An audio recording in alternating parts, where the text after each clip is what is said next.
Well, although she's in for the winter, there's actually quite a bit of, interesting work to be done on her, of course. And so, well, she's actually 41 years old right now, going on 42. And so, as you notice, there's a little bit of maintenance here and there is required. One of the first things this guy I'm planning on doing is actually doing a fork. Looks like there's some oddities about it when driving her. I recently had brought her back, being roadworthy actually, and past, 6 months. Other than that, she'd been in storage for, I don't know, well over 30 plus years while raising a family and not having the opportunity to be able to restore her. Well, with shelter in place, I had that opportunity, and here she is. And she served me well over the summer, that's for sure. And so right now, during the winter time, I'm going to work on, things like that fork. So I'm just running her for a moment here. What I'm going to do is I'm going to turn off the gas and let her run out of gas, if you will. That way I know, in other words, I've separated the gas tank from the carburetors in terms of the gas flow itself. And let her stall out. So basically it's warmed up. I'm not sure about the trickle charge of the GPS tracker. It might have caused my new titanium battery to go dead or not, but I had a jump starter again as usual. But this will again turn off the engine's fuel right there, okay? Now she should start idling off all on her own. Okay, and I shouldn't have to turn her off at all. That means the fuel bowls would be empty down here. So I'm not gonna have any kind of gum buildup while the fitter is not using the engine during the winter time. I'm not sure if you could really tell from the video, but if you look at the handlebars, okay, you'll notice that, well, the mirrors might help indicate it, that, in other words, to say that one's a little bit lower than the other. Okay, there's like a degree or so of misalignment in the handlebars with respect to the front tire.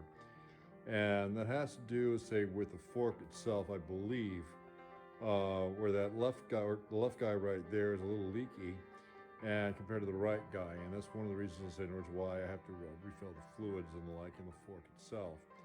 And anyway, but that's an eyeball the alignment. Okay, so here's an odd one for you. All right, I'm not sure if that's a better view. Maybe, keep it this way, I guess. Anyway, if you look at the bubble right there, all right, with respect to the fork. Okay, and how she's biased there a little bit to the right, or say to that right over there, as far as that bubble's concerned and the like.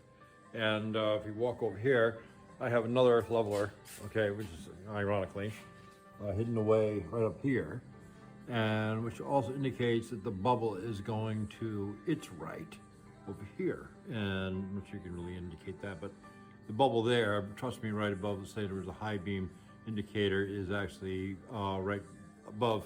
Here it is, right here. There it is. And so it's sort of like an oddity. And what I'm trying to do is basically analyze before I do the fork fluid is exactly, is that the only problem with respect to the front end?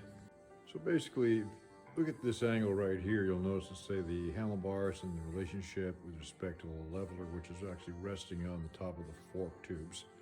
And just keep that one in mind.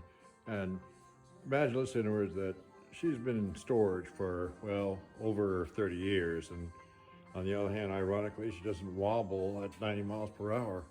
So it's very, I just discovered that she seemed to be a little crooked.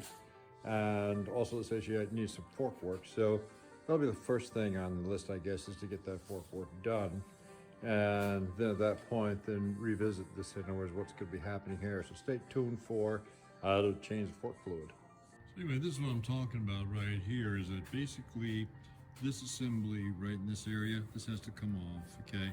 Underneath here, you got other bolts, okay, some hex Allen bolts that remove the actual handlebar from the fork itself, which is over here. I'm trying to look through this thing. Anyway, but you got a fork seal that's down here, and that little sealer cap comes off, and then you have the Allen wrench. And anyway, but that happens after you pull this off and bring it back on top of, again, the tank, which, I'll put a nice drop cloth there, a nice soft cloth there to protect it with whatever. So that'll just be that. And then again, there's the thing right there, the sealer cap. And as far as the drains, I was talking about before, look on down here. Oh, there's a low battery again. Okay, that's a side drain right there. It's gonna come right out horizontally from what I can tell. Okay, so I'm looking at, what we got to open up here. And so I have, this is like the largest is which arrived in the mail, okay? And when I got it, it looks like it's like maybe one size too small. And I'm just show you that. It looks like if you look down the grooves down there, like right there, see a little bit of play. And once the handlebars are moved again, we go into 90 degrees. But the bottom line is to say that looks like it just got a little much play. I'm thinking aluminum foil maybe, because I can't find anything larger. In other words, this is like a 14 millimeter, 1/2 inch. Right there, that's it. So I decided to prepare the area a little bit more prior to, let's say, if you will, the actual operation, which is going to include, let's say, the removal of the handlebars and all the gizmos, let's say, the phone holder, etc. They're there. And instructions say in the manual to gently bring the handlebars back. I don't believe you have to bring it back all that far in order to be able to clear those tubes, if you will. And then at that point, you do have access to the tubes. So to commence this disassembly, if you will, okay, the actual phone holder is going to have to come off and go into that box over there. And the phone holder itself is actually an adaptation of some other phone holder from, I found it actually, say, it was lying around. And I thought, okay, well, how can I adopt it into, in other words, the environment of this wonderful motorcycle I call Beauty? And actually works quite well. And I'll spend maybe some other time talking about that and how that works. And as you notice that she can rotate and stuff, but that must come off first. And how she's built or mounted on here also is very, very important. But there you go. That when we remove her, come on, dog, you're coming up now. There you go. And that exposes, if you will, the next layer down, which we have to get to. And that just goes right in there into the parts box, just like that. Makes it nice and simple. In thinking this all out, there are a number of oversights which basically, like in the back of your mind, keep thinking and remind yourself about. One which is now, when I pull this deal up, this clamp up off of here with the 4 Allen bolts, then I've lost, for all I know, reference to the angle of this handlebar. So in order to be able to provide that, okay, in order upon reassembly, I'll put a piece of tape here like this, and then mark, hopefully, can, oh, there we go. Got you over there. And I'll get another one on the other side too. And that way, let's say we have that all squared up for reassembly. Okay, so now we have the right side as well as the left side marked up a little bit more. And as you can see, she pretty much gives you a sort of an accurate alignment, good enough again to say, feel your way back on. And now we're ready to proceed with, again, those 4 Allen bolts. It would sure help if I had my glasses, and I think I'll have them next time I run another clip. But anyway, this is the one of the Allen bolts that are coming out right now. And quite interesting character. And I'll give you the size of this guy in a moment, what have you. But anyway, into the box he goes. And I'll take out the other 3, and then we'll see what's underneath there. Okay, how's that for you? Switch talking on these Allen bolts that they're 9 millimeters, and come out actually quite easily. They're torqued in tightly. Once you break the torque just a little bit, they just want to come right out. And here comes another one. And they got 2 more to go. Come on, sweetheart. There you go. Come on. You're doing good. There you go. Get her in there. We're having the other 2 out, and we'll see what happens then. Okay, actually, this is like the 4th bolt to come out, and just an FYI, observe the handlebars. This is why I was good to remark them. Because otherwise, whoa, we wouldn't know where they were. And you sit there on the motorcycle figuring out, well, where were my handlebars originally, and so forth and so on. And by the way, glasses do help a hell of a lot. I see what the heck I'm doing. And like I said, that's a 9 millimeter right there, since now I know what I'm doing. Yes. Okay, now check this out, okay? We have the choke cable on this assembly, but this assembly right here, we can possibly relocate over here once we play a little bit with it. Underneath is again our handlebars, and they have to actually be lifted out from here, so you have to actually relocate this assembly. So I'm going to say stay tuned while I figure that out, and then I'll get back to you, okay? Okay, so the objective has been accomplished in that if you see, I'll bring it a little closer, but again, the handlebars have been relocated out of the way. Again, the fuse box is right there where it was originally, but it's now floating on top of everything else. And I'll bring this up closer if I can without screwing things up, because I'm not a cameraman and what have you. But anyway, now you see you have a clear shot into, where's clear shot? Come here. Oh gosh, I'll screw that up. Okay, this looked really cool beforehand. Okay, right before the choke cable, look at that, see? Now I can go right there and I can get a wrench, and this next step is to pull these little beauties out. And yes, get a wrench for that. And wait to see that open up.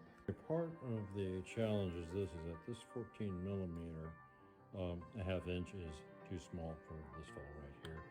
And there's so much play in there, it's ridiculous. So I'm gonna try to put like a shim, if you will, around him, and then see if in fact, again, I can get a tighter grab in there.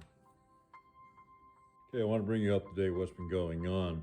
I was able to get one of those bolts out right there. That's the Allen wrench type bolt. It's actually a 17 millimeter. The other one's giving me a significant amount of problems, and I just simply don't want to strip it, but I cannot get it to move no matter if I warm it. You know, like WD-40, anything like that. She just simply wants to strip because she's a soft aluminum, and you know, she's not been opened up in say well over 41 years. So what I'm going to be doing is I'm going to be taking some what's called PC7 epoxy, epoxying, if you will, again, the actual Allen wrench extension into this item, and then let that harden up, and at which point now I know it won't slide, and I'll be able to resolve getting separated once I pull this thing out. Going to the parts box, this is the actual guy that we're talking about. It's aluminum, and I'm not sure the centers if I can actually find a replacement for these guys whatsoever. You can see there's a lot of contamination on it, so I'm gonna have to clean them down or whatever, and clean them up and so forth and so on. I got a feeling the other one has got a level of rust, if you will. This one is exhibiting rust like right around here, and I'm hoping the PC7 will soak through there tomorrow, say by tomorrow. And likewise, we have, let's say, the socket in there. Notice to say it's a very shallow, okay, socket, but we have the PC7, the epoxy, which is right here. This mixture right here. This stuff to say is actually, it's incredible. I've held aluminum engines together with it. There's one half of it. There's the other half. You mix them together. They're like a clay. Actually, while they're drying, you could use water, if you will, a little spit to be able to, if you want to, shape it. And back when I was a kid, I had to shape the inside of a manifold for my Porsche. And this is exactly what I used, was this stuff.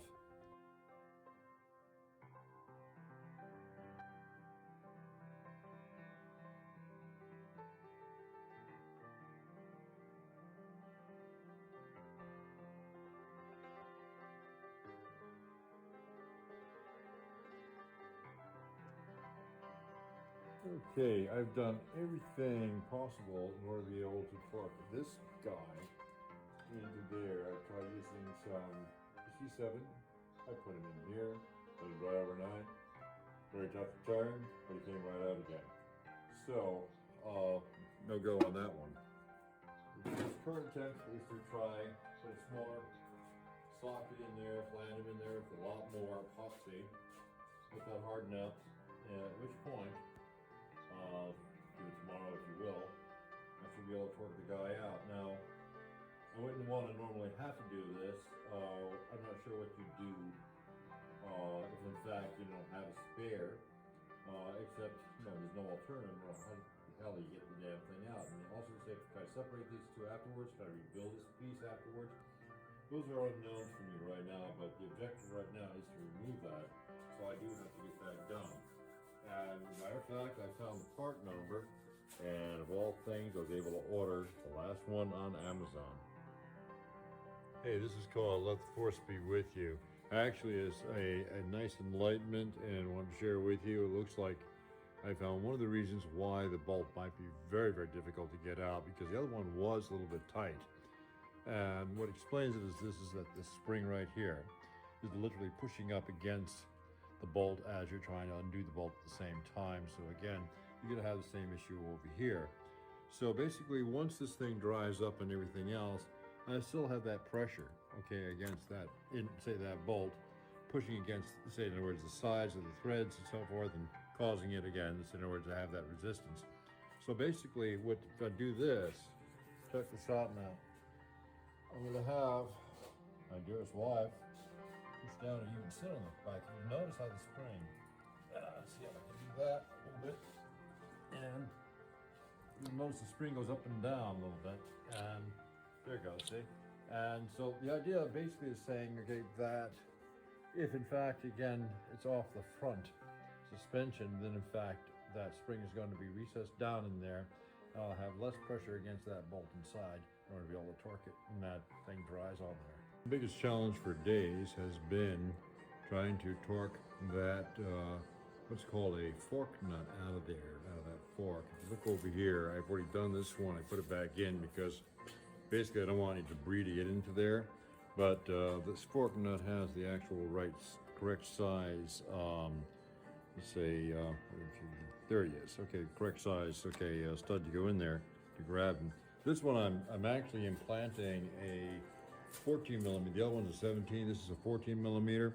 I'm hoping that epoxy is going to grab, and at which point, listen, or give it a couple days of hardening, then I'll be able to untorque that guy. I have done my best to try to untorque him, and every single time the epoxy has slipped.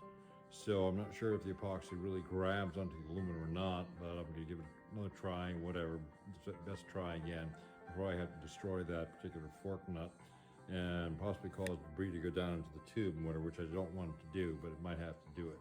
And I pulled the spring and disassembled the entire tube in order to be able to clean the debris out of it, just to get the damn fork nut. But on the other hand, I was able to order another fork nut, which is due here between the 18th and the 20-something or other.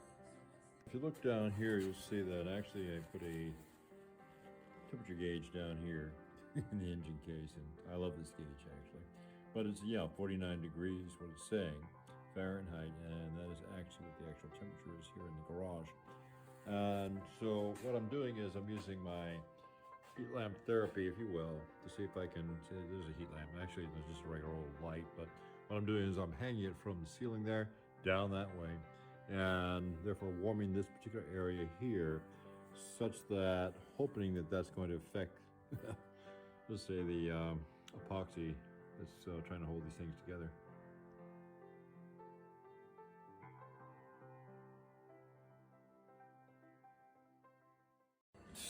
Anyway, thanks to the brilliance of my son, as well as, again, another young man, okay, we both love very much. The idea was to basically create a hole, and carefully, and watching out for any kind of debris and the like, and then again, nurse this poor fork back to health. Okay, now it's, if you will, operation recovery mode. What I'm doing at this point, as you saw before, I noticed the brilliance of two young men. That's the fork oil now, so there it goes, and I sealed it up. I put a little epoxy down, I'll show you in a minute what it looks like. And I'm sealing up that way they can be drilled out in the future if you need to, and it's screwed out and rolled up, it can be unturned a little bit here and there, and then you can redo the fork oil if necessary every 6,000 miles to work out. But okay, let's get the okay.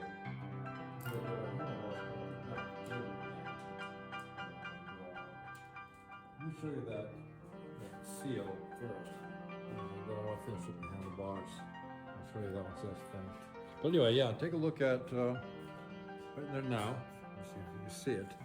Oh, basically, well, sorry about that lamp. Anyway, that's what what do you know? Okay, lamp, go on, get out of here. There you go. So basically, that's the actual, what's supposed to look like when it's finished. And we do have that seal ready for it on the top. I just got to make a nice little impression for it to fit on there. But on the other hand, if you got to get that out again, all you do is drill that stuff out a little bit. There's a hole down there below with a screw in it. You unscrew that and you get down into that fork, and again, you get that baby bottle out, and that's how you get the fork oil into it. Well, that's it then, and I don't know, I feel she might be straighter at this point. I'll certainly be measuring and finding out, but she's all put back together, and yes, did start that engine up, make sure she's okay, and she said, hey, I'm okay, I'm cool and stuff. So great, but she's ready to go, and you will just have to have a warm day, which right now I think it's about to snow outside, so my dear, you have to wait for a warm day.